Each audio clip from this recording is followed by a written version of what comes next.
हमारे इस YouTube channel में आपका बहुत बहुत स्वागत है।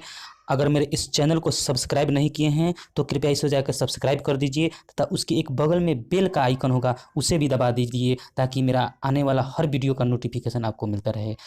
आज हम बायोलॉजी में पादप क्रिया विज्ञान में प्रकाश संश्लेषण, श्वसन तथा वृद्धि से संबंधित परीक्षा में जितने भी प्रश्न पूछे गए हैं उन सभी प्रश्नों का डिस्कशन कर रहा हूं, तो मेरे वीडियो को अंत तक जरूर देखिएगा। तो आइए शुरू करते हैं आज का।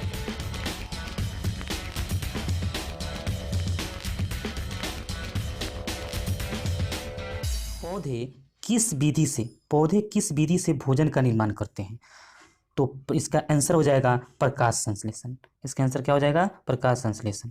पर्यावरण का अजैव अवयव का उदाहरण है तो कौन सा है? वायु।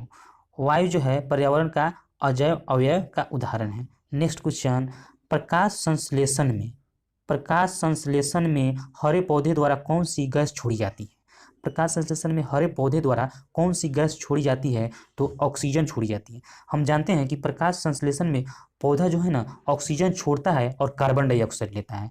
मनुष्य जो है ना कार्बन डाइऑक्साइड छोड़ता है जो पेड़ पौधे ले लेते हैं, और पेड़ पौधे ऑक्सीजन छोड़ते हैं जो मानव लेता है।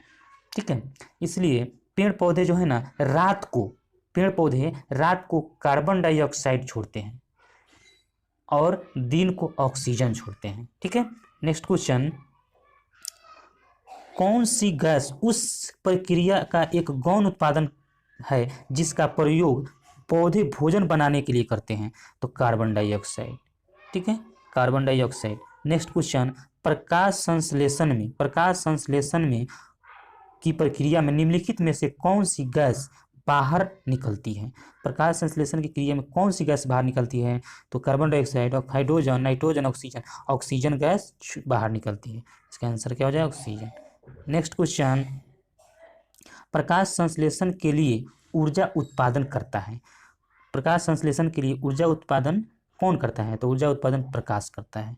नेक्स्ट क्वेश्चन है, पौधे की प्रकाश संश्लेषी क्रिया मनुष्य सहित पृथ्वी पर सभी प्राणियों को जीवित रखने का काम करती है। निम्नलिखित वैज्ञानिकों में से इस क्षेत्र में योगदान के लिए नोबेल पुरस्कार किसे दिया गया? तो मेलविन और कैल्विन को इसका नोबेल पुरस्कार मिला है। प्रकाश संश्लेषण की क्रिया में किस प्रकार का प्रकाश सबसे अधिक प्रभावी होता है? सबसे अधिक प्रभावशाली होता है लाल प्रकाश और सबसे कम होता है बैंगनी प्रकाश। नेक्स्ट प्रश्न, मानव शरीर में कार्बोहाइड्रेट के रूप में पुनः संग्रहित होता है तो ग्लाइकोजन। इसका आंसर हो जाएगा ग्लाइकोजन। निम्नलिखित में से कौन सी गैस वायु को प्रदूषित नहीं करती है? निम्नलिखित में से कौन सी गैस वायु को प्रदूषित नहीं करती है? तो कार्बन डाइऑक्साइड वायु को प्रदूषित नहीं करती है। निम्नलिखित में से कौन सा पदार्थ पौधे के लिए सूक्ष्म पोषक तत्व होता है? देखिए, सूक्ष्म पोषक तत्व कार्बन डाइऑक्साइड, ऑक्सीजन और नाइट्रोजन, यह दीर्घ पोषक तत्व होता है। यह कौन सा पोषक तत्व होता है? दीर्घ पोषक तत्व होता है, दीर्घ पोषक तत्व होता है। लेकिन बोरॉन जो है, बोरॉन यह होता है सूक्ष्म पोषक तत्व। दीर्घ पोषक तत्व में कार्बन, ऑक्सीजन और नाइट्रोजन आता है। नेक्स्ट क्वेश्चन, फलों को पकने से पहले गिरने पर कुछ मामलों में उपज की महत्वपूर्ण हानि होती है, इससे किसके द्वारा रोका जा सकता है? देखिए, कुछ पौधे जैसे आम है, आम फड़ता है, उसके बाद वो गिरना शुरू हो जाता है। उसके गिरनों के रोकने के लिए कुछ छिड़काव किया जाता है, दवा वगैरह छिड़काव किया जाता है। इसमें कौन सा होता है? वह ऑक्सिन के छिड़काव किया जाता है। किसका? ऑक्सिन का। इसका आंसर हो जाएगा ऑक्सिन। प्रकाश संश्लेषण में पौधे कौन सी गैस का अवशोषण करते हैं? तो कौन सा गैस का अवशोषण करते हैं? तो कार्बन डाइऑक्साइड, मतलब लेते हैं क्या? कार्बन डाइऑक्साइड लेते हैं। प्रकाश संश्लेषण में पर्णहरित यानी क्लोरोफिल की भूमिका क्या होती है? तब प्रकाश का अवशोषण करता है। क्या करता है? ये प्रकाश का अवशोषण करता है। निम्नलिखित पौधे तथा पेड़ों के पत्तों का रंग हरा होने का कारण? इसका आंसर हो जाएगा क्लोरोफिल। इसका आंसर क्या हो जाएगा? क्लोरोफिल। प्रकाश संश्लेषण के दौरान प्रकाश ऊर्जा रूपांतरित होती है। इसका आंसर हो जाएगा रासायनिक ऊर्जा में। रासायनिक ऊर्जा रूपांतरित होती है। वह प्रक्रिया जिसका प्रयोग पौधे रात में ऊर्जा प्राप्त करने के लिए करते हैं, रात में ऊर्जा प्राप्त करने के लिए करते हैं, क्या कहलाते हैं? तो श्वसन। क्या कहलाते हैं? श्वसन। निम्नलिखित अंगों में कौन सा अंग श्वसन अंग है? निम्नलिखित पादप अंगों में कौन श्वसन अंग है? तो इसका आंसर हो जाएगा पत्ती। इसका आंसर हो जाएगा पत्ती। पर्यावरण का अजैव अवयव का उदाहरण है, तो इसका हो जाएगा वायु। निम्न में से कौन सा कथन एकमात्र सही है? निम्न में से कौन सा कथन एकमात्र सही है? तो पहला है पौधे अपनी पत्तियों में भोजन मंड संग्रहित करते हैं, ये गलत है। पौधे अपने पत्तियों पर प्रकाश पड़े बिना भोजन बना सकती है, ये गलत है।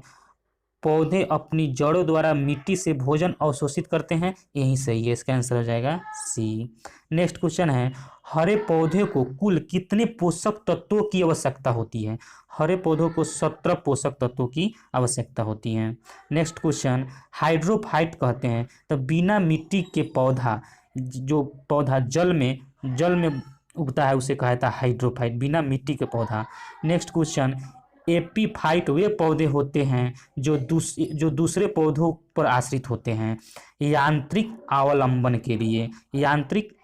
के लिए सबसे अधिक लोहा पाया जाता है हरी सब्जी में। इस ऑप्शन के अनुसार हरी सब्जी में, लेकिन सबसे ज़्यादा लोहा मेथी में पाया जाता है। सबसे ज़्यादा लोहा मेथी में पाया जाता है, उसके बाद पालक में, उसके बाद राजमा में पाया जाता है।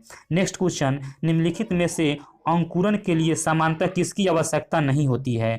तो प्रकाश की आवश्यकता नहीं होती है। पौधे में जल की ऊपर की ओर गति कहलाती है रसारोहण। इसका आंसर हो जाएगा रसारोहण। निम्न में से पौधे के लिए आवश्यक स्थूल पोषक तत्वों का चुनाव कीजिए। तो इसका आंसर हो जाएगा फास्फोरस, कार्बन और नाइट्रोजन। इसका आंसर सी हो जाएगा। नेक्स्ट क्वेश्चन, पौधे की लंबाई में वृद्धि के लिए आवश्यक नहीं है। पौधे में लंबाई की वृद्धि के लिए आवश्यक नहीं है सोडियम। नेक्स्ट क्वेश्चन हो जाएगा, निम्नलिखित में से कौन सा पदार्थ पौधे के लिए सूक्ष्म पोषक तत्व होता है? सूक्ष्म पोषक तत्व होता है, तो इसका आंसर हो जाएगा ब्रोन। इसका आंसर क्या हो जाएगा? ब्रोन। दिन के समय पौधे कार्बन डाइऑक्साइड लेते हैं और ऑक्सीजन छोड़ते हैं। इसका आंसर हो जाएगा ए। सभी सजीव पदार्थ अपने श्वसन के लिए ऑक्सीजन का उपयोग करते हैं। पौधे द्वारा किस समय ऑक्सीजन की पुनः पूर्ति की जाती है? तो दिन के समय। नेक्स्ट क्वेश्चन, रात के समय पेड़ के नीचे सोना उचित नहीं है क्योंकि पेड़ कार्बन डाइऑक्साइड छोड़ते हैं। पेड़ क्या करते हैं? कार्बन डाइऑक्साइड छोड़ते हैं। तालाब को कहा जाता है प्राकृतिक इकोसिस्टम। नेक्स्ट क्वेश्चन, प्रकाश संश्लेषण में किसकी ऑक्सीकरण होता है? ऑक्सीकरण किसका होता है? जल का ऑक्सीकरण होता है। प्रकाश संश्लेषण के दौरान प्रकाश ऊर्जा रूपांतरित होती है रासायनिक ऊर्जा में। अगर यह वीडियो मेरी पसंद आए तो इसे सब्सक्राइब करें, लाइक करें तथा दोस्तों के साथ शेयर करें। जय हिंद, जय भारत।